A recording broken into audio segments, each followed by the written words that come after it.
یہ ویڈیو پیغام 8 فروری 2022 کو ریکارڈ کروایا جا رہا ہے۔ یہ میرے ہاتھ میں ایک کیل ہے سٹیل کا۔ کیا آپ سوچ سکتے ہیں کہ یہ کسی انسان کے سر میں ٹھوک دیا جائے اس ماتھے سے، یہاں سے؟ کیا یہ ممکن ہے؟ اب آپ یہ ایکس رے دیکھیے، یہ ایک خاتون کے سر کا ایکس رے ہے۔ اس کے سر میں یہ کیل ٹھونک دیا گیا۔ یہ واقعہ پشاور میں پیش آیا۔ اس خاتون کو زخمی حالت میں لیڈی ریڈنگ اسپتال پشاور لایا گیا، جہاں پر ڈاکٹرز نے ایک کامیاب سرجری کے بعد اس خاتون کے سر سے یہ کیل نکال باہر کیا ہے۔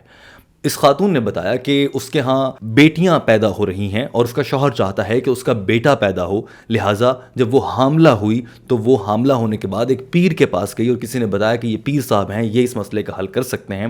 پریگننٹ عورت، جب انسان حاملہ ہوتا ہے چند عرصے کچھ عرصے کے بعد بچے کا جینڈر یا سیکس کیا ہوگا یہ ڈیسائیڈ ہو جاتا ہے، میڈیکلی پتہ لگ جاتا ہے کہ لڑکا ہے لڑکی ہے۔ لیکن یہ حاملہ عورت ایک پیر کے پاس گئی اور اس نے عمل کرتے ہوئے اس خاتون کے سر میں یہ کیل ٹھونک دیا، اور اس کے سر کا ایکس رے بھی آپ اس وقت دیکھ سکتے ہیں۔ ایکس رے میں آپ کو یہ بھی نظر آ رہا ہے کہ یہ کیل تقریباً 1.5 انچ تک کا ہے اور اس کے ماتھے کے قریب ٹھوکا گیا ہے، جو کہ اس کے سر کے اندر تک اتر گیا ہے۔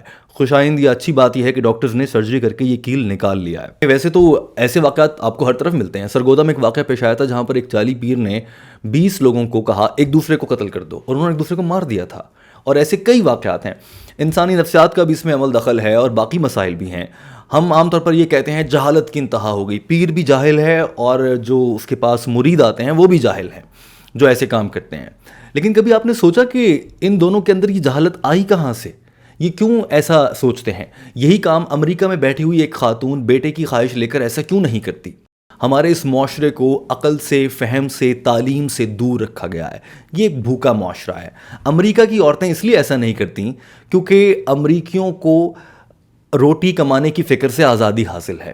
وہ اس کے علاوہ بھی کچھ سوچ سکتے ہیں۔ ان کو پتہ ہے کہ بیٹی ہوگی تو وہ بھی کمائے گی، بیٹا ہوگا تو وہ بھی کمائے گا۔ بیٹی ہوگی تو بھی مجھے کوئی زیادہ جہیز دے کر پھنسنا نہیں پڑے گا، اور بیٹا ہوگا تو کچھ تب بھی کوئی خاص فرق نہیں پڑے گا۔ ان کے نزدیک بیٹا یا بیٹی میں کوئی فرق ہی نہیں ہے، کیونکہ ان کی ریاست نے ایسا معاشرہ ان کو دے رکھا ہے، ان کے ممالک نے، جس میں لڑکے اور لڑکی میں کوئی فرق نہیں کیا جاتا۔ مگر انفارچونیٹلی پاکستان میں ہمارے کچھ معاشرتی اصول، کچھ کلچرل مسائل، کچھ مذہبی وجوہات کی بنیاد پر لڑکے اور لڑکی میں بہت زیادہ فرق ہوتا ہے، اور ان دونوں کے معاشرے میں کردار کو بھی بہت زیادہ فرق کی نگاہ سے دیکھا جاتا ہے، جس کی وجہ سے ایسے واقعات پیش آتے ہیں۔ میں اس واقعے پر زیادہ تبصرہ نہیں کروں گا کیونکہ بہت دل خراش ہے اور آپ اس بارے میں کچھ سوچنا یا بولنا بھی نہیں چاہتے، لیکن دو باتیں بہت اہم ہیں جو میں آپ سے کہنا چاہتا ہوں۔ پہلی بات تو یہ کہ اولاد نرینہ ہر انسان کی خواہش ہوتی ہے کہ اللہ تعالیٰ اس کو دے، مگر اس میں آپ جینڈر کا مطالبہ اپنی اہلیہ سے کسی صورت نہ رکھیں، اور بہت سے لوگ ایسا کرتے ہیں۔ اکثر ساس کا دباؤ ہوتا ہے، شوہر کا دباؤ ہوتا ہے۔ اس خاتون نے یہ کہا کہ اس کے شوہر کا دباؤ تھا، وہ بیٹا چاہتا ہے، اور ممکنہ طور پر شوہر اپنی ماں کے کہنے پر ایسا کر رہا ہوگا، امکان یہ ہے، یہ کسی اور کے کہنے پر، یہ اپنی سوچ سے بھی کر رہا ہے۔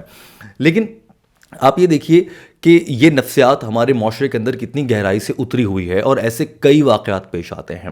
لہٰذا اگر کوئی دوست یہ ویڈیو دیکھ رہا ہے تو اس سے یہ التماس ہے کہ اگر آپ کے ذہن میں کہیں پر ایسا خیال ہے کہ لڑکیاں اس معاشرے میں سنبھالنا یا پالنا مہنگی پڑتی ہیں، اور آپ کا یہ خیال درست ہے، اگر گھر میں بیٹی ہو تو وہ گھر ایک شیشے کا گھر ہوتا ہے جس کے ہر وقت پتھر باہر سے کسی کے مارنے کا خطرہ رہتا ہے۔ اس میں آپ کا قصور نہیں ہے، اس میں آپ کے یہ پیارا پاکستان آپ کو ملا ہی ایسے ہے۔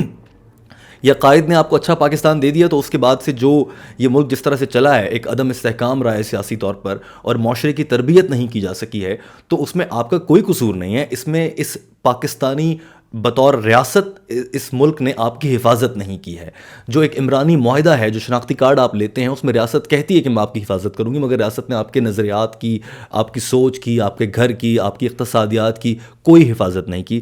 لہٰذا اس میں قصور آپ کا تو نہیں ہے، لیکن اگر قصور آپ کا نہیں ہے تو آپ اپنے آپ کو مزید نقصان تو نہیں پہنچا سکتے۔ لہٰذا آپ سے یہ التماس ہے کہ اگر آپ کے ذہن میں کبھی ایسے خیالات آتے ہیں اور آپ یہ سمجھتے ہیں کہ لڑکے اچھے ہیں، لڑکیاں کمتر ہیں، یا لڑکیوں کو پالنا مشکل ہے، اس معاشرے میں بیٹی کو پالنا مشکل ہے، بیٹے کو پالنا آسان ہے، اس لیے بیٹے کی تمنا رکھی جائے، یا پھر بیٹی کما کر نہیں دے گی، وہ تو الٹا جہیز لے جائے گی، اور بیٹا کما کر دے گا تو وہ تو پیسے لے کر آئے گا، الٹا اس کے گھر جو لڑکی آئے گی وہ جہیز لے کر آئے گی، ایسی سوچ اگر آپ کی ہے تو اپنے آپ کو ایجوکیٹ کیجئے، اپنے آپ کو سمجھائیے اور اس طرح کی نفسیات سے خود کو باہر نکالیے۔ یہ واقعہ ایک ہے، ایسے 70 واقعات ہیں، اور جب میں آپ سے بات کر رہا ہوں تو شاید اس وقت بھی کہیں نہ کہیں کوئی ایک عورت اپنے بیٹے کی خواہش لیے کسی پیر کے پاس گئی ہے، کہیں وہ جنسی استحصال کا شکار ہوتی ہے، کہیں وہ جنسی تشدد کا شکار ہوتی ہے، کہیں وہ ویسے کسی اور مسئلے میں پھنس جاتی ہیں۔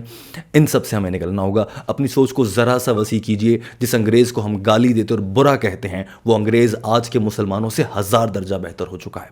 آپ کی کیا رائے ہے؟ ضرور بتائیے۔ اللہ حافظ۔